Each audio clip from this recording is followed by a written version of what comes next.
hello once again. My name is Charlotte. Hello, my dears. My name's Jay. And Today we're discussing Back in the USSR Part 2. Jay has an interesting, very challenging game for me. So I'm just and for me as well. We'll discuss different Soviet leaders and we'll think what can be changed about them to make them more likable in the eyes of Brits. So we're like PR, the spin. PR, Yeah, but just before we finished up, I guess we can presume that people might listen to the audio. At the end of the audio, you asked me, well, what was the question you asked? Maybe you can repeat it. About Khrushchev? Yeah. So, is he more likable than Stalin? Or what can be changed about him to make him even more likable? I'm assuming he's a very likable person, so that's why I'm asking. Likable person? Yeah, he's very nice. Yeah. He's very attractive. Yeah. He used to go home, because I told you just now that Stalin used to like have parties with like the other top communist guys. Mm-hmm. Well, you know, like Khrushchev, like Beria, for example, as well. You know who I'm talking about. Yeah. Kaganovich, however you say that. Anyway, but they would have parties, and Stalin would force them to watch John Wayne films, and also make them get drunk. Yeah. So they would like spill secrets on each other and things like that. So Khrushchev would go home and make his wife take notes so he wouldn't forget his drunken nonsense. Just to invent some excuses, yeah. Well, no, just so he didn't forget what was discussed at the party. So yeah, maybe I worded that strangely. Maybe he would like summarize to his wife.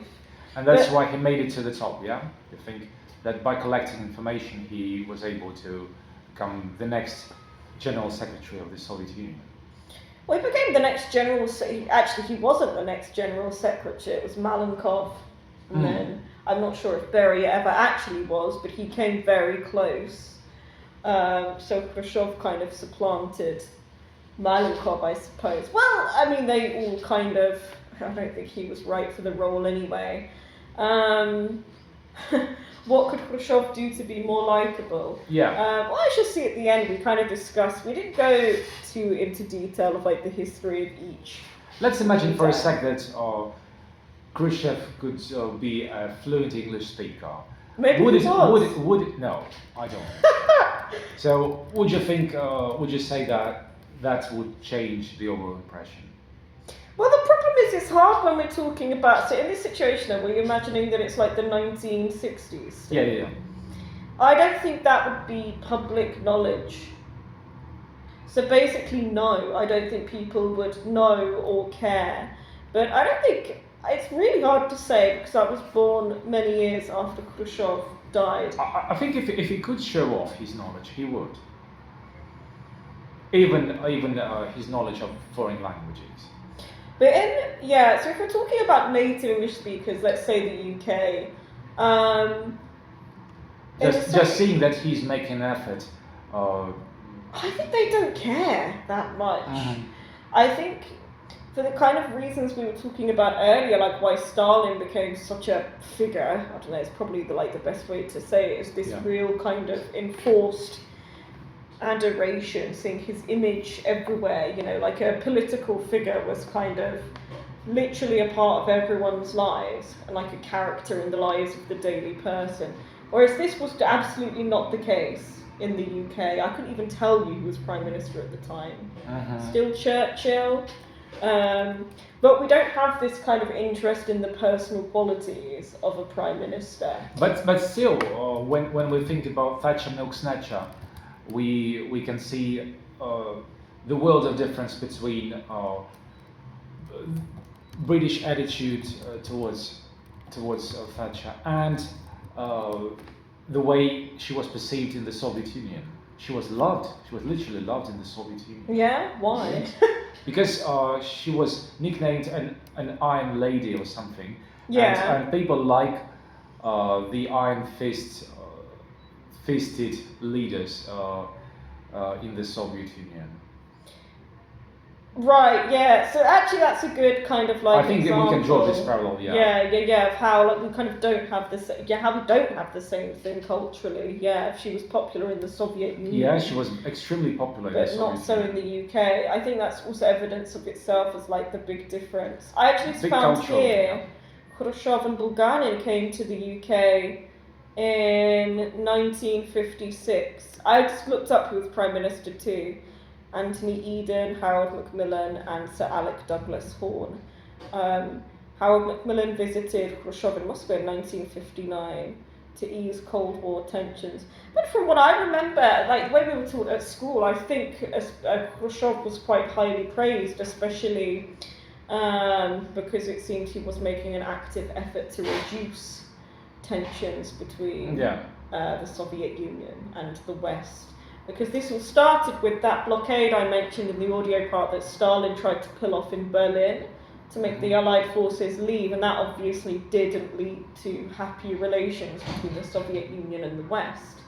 And I think Khrushchev managed to undo a lot of that damage. Yeah, so what do we call this warming up period? This, in Russian it's ottepel, like thawing, like melting, warming up. This political warming up period in the Christian times. Maybe it's we have a here. phrase. Huh?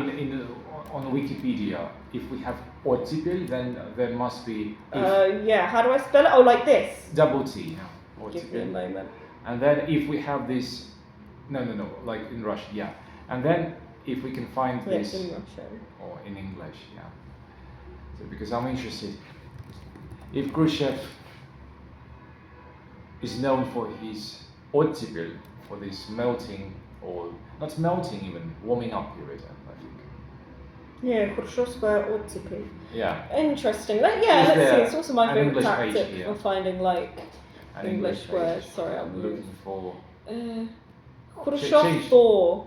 So it is like what you said. I've never heard this term before, actually. Yeah, I don't know if this is just them translating like the page into English with a direct translation. It's not a literal translation. I think in most of the cases we have special English pages. Yeah, there are, but they have to put it in English somehow. So it comes from the Thor. So it must be the Thor in English, ottepel, because this is a Russian. This is a Russian book, I think. Yeah, it must be. So I think this is like a Russian phrase. Yeah, so I don't know if there is like a well-known English term. Like that is a good translation of it, but I don't know if it was like used wisely. I see. But the concept, the concept is clear. Was yeah.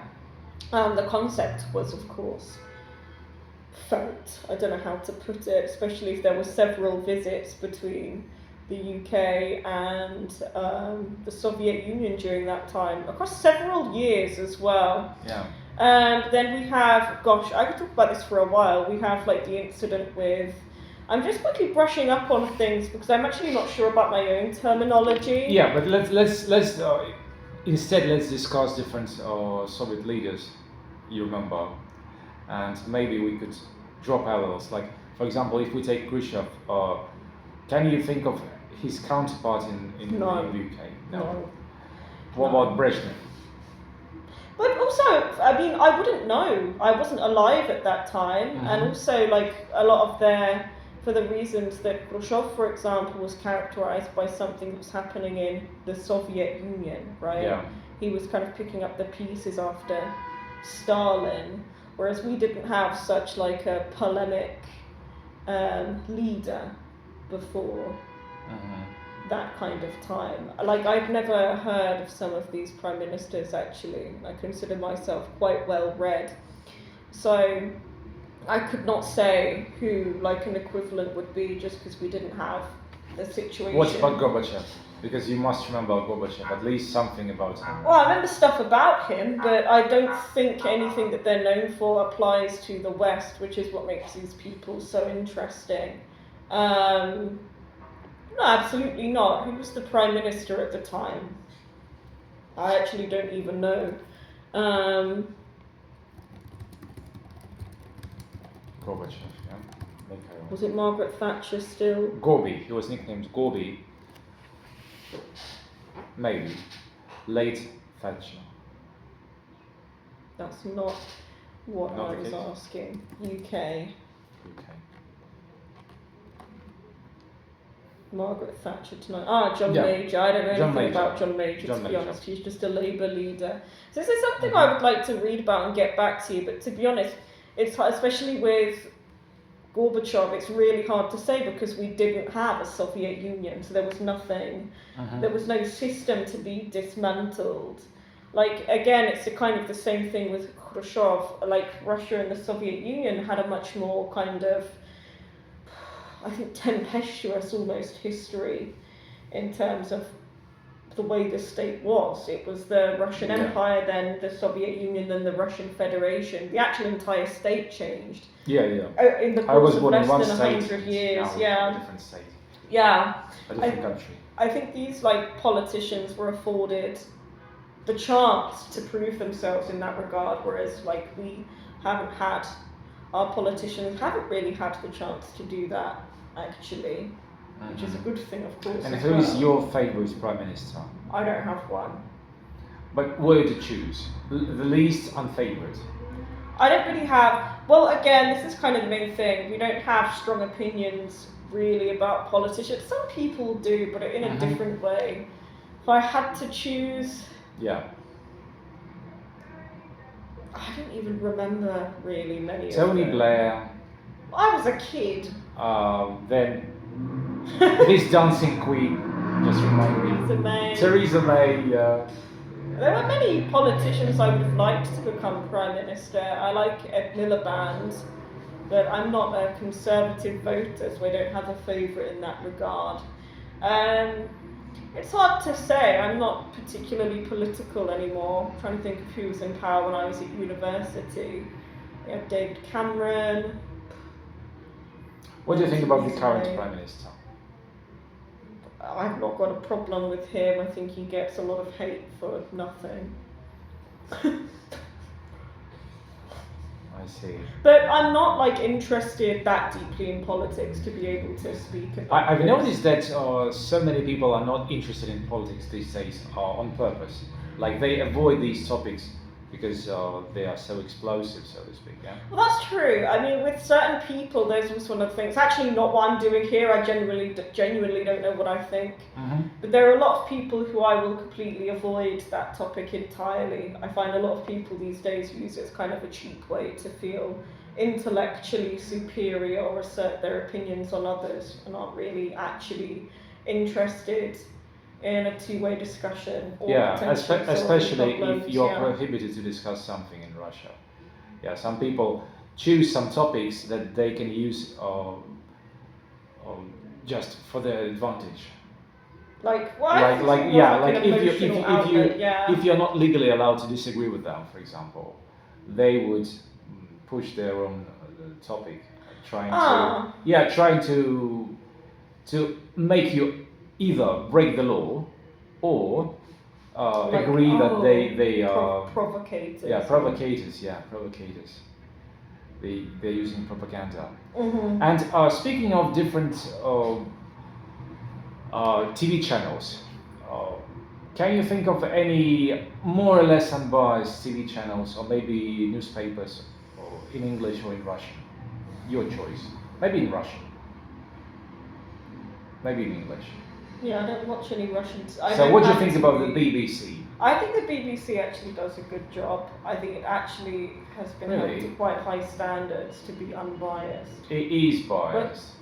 But, I mean, we literally have the Minsk Times here. Yeah, the Minsk Times is clearly pro-Lukashenko. Yeah, it literally says, wow, it's so amazing to meet Lukashenko. Stuff like that would be you will not get that. What do you think about Russia Today? I don't think about Russia Today. Good for you, good for you. Neither do I. I don't watch it. But what I tell my students is that I do not watch Russia Today or CNN, for example, because they are too biased. I prefer CGTN, which is a Chinese channel, which is a whole different story. But at least when I watch their broadcasts at 8 p.m. from London, I like the way they present information because they don't take sides. There we go. Don't take Alright, sides. oh gosh, I think we'll have to stop Yeah, there. yeah. We Next could time kind of we'll branch discuss out. some other things and see you in a week. We could branch out on the politics as well. I'm happy for that, but I need Yeah. some prep. All right. Cheers, my dears. Alright, bye guys. Bye.